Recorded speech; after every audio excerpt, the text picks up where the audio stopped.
मेरे प्यारे भारत के मूल निवासियों, आपका बहुत बहुत स्वागत है। शूद्र वर्ण की समस्या।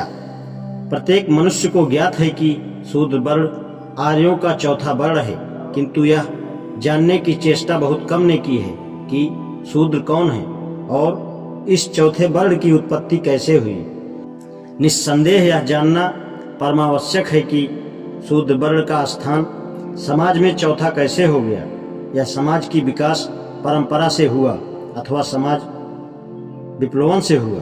यह जानने के लिए कि शूद्र कैसे हुए और चौथा वर्ण कैसे बना, वर्ण व्यवस्था का प्रारंभ जानना आवश्यक है। वर्ण व्यवस्था की उत्पत्ति का ज्ञान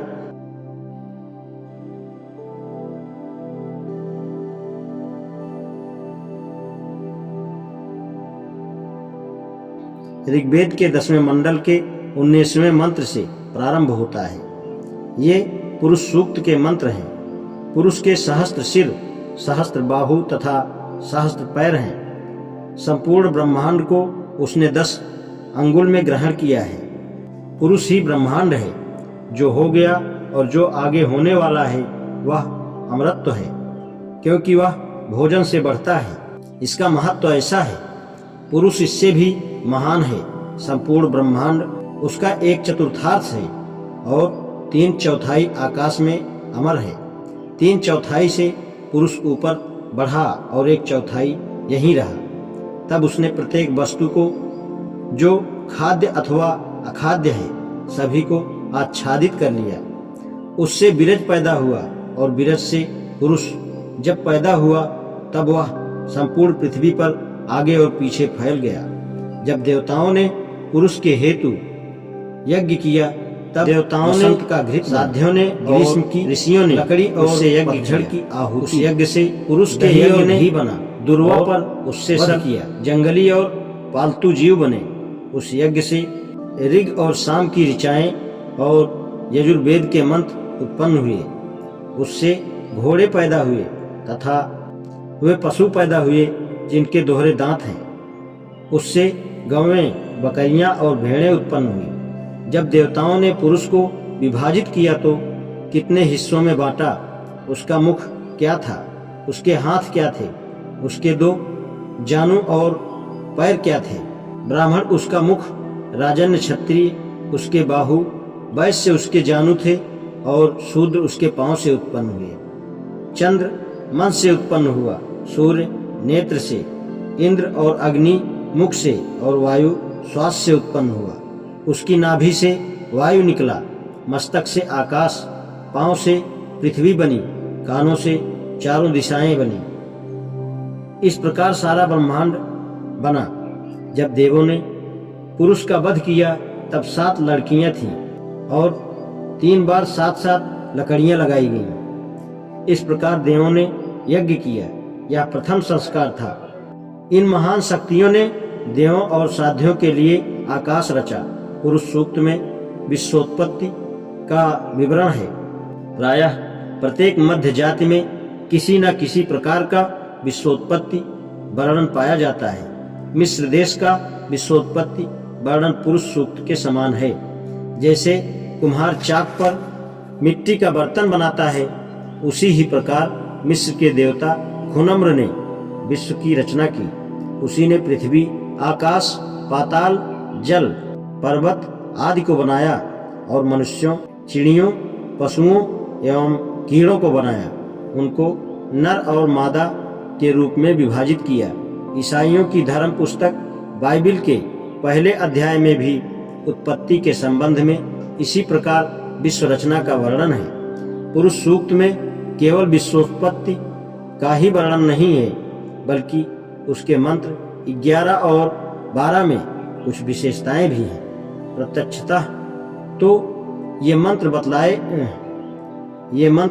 बतलाते हैं कि ईश्वर ने ब्राह्मण, क्षत्रिय, वैश्य और शूद्र को अपने शरीर से बनाया है।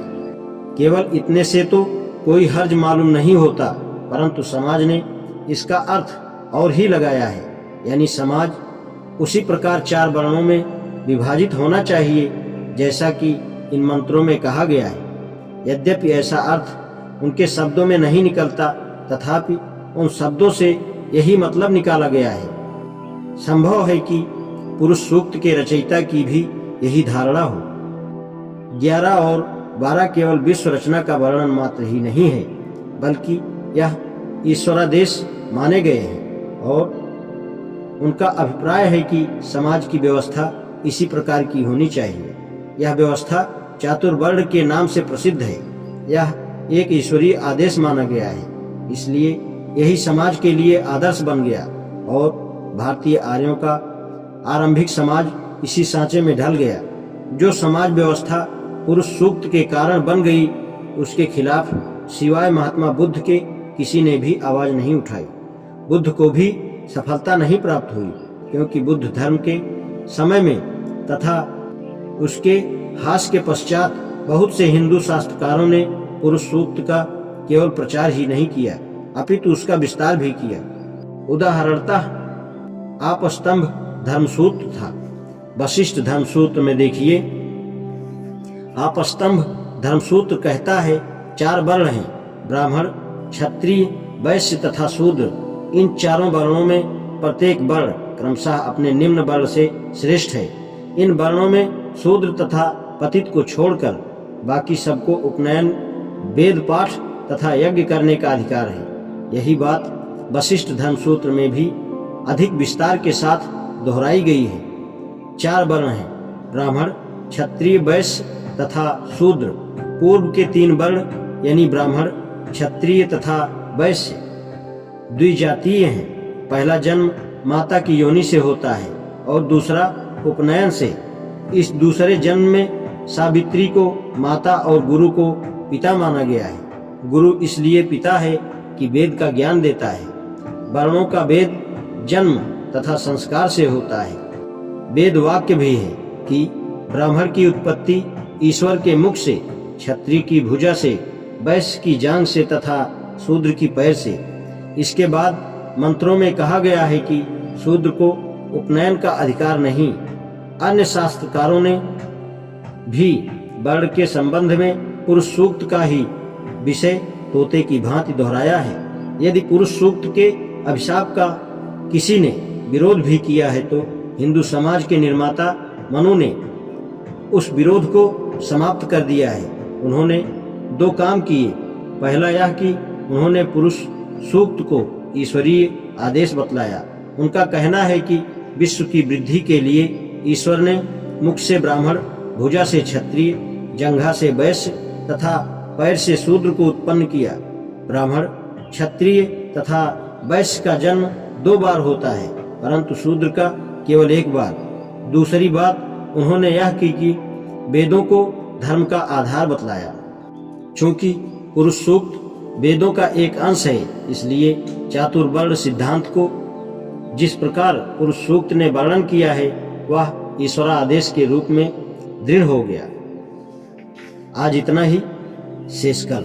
धन्यवाद।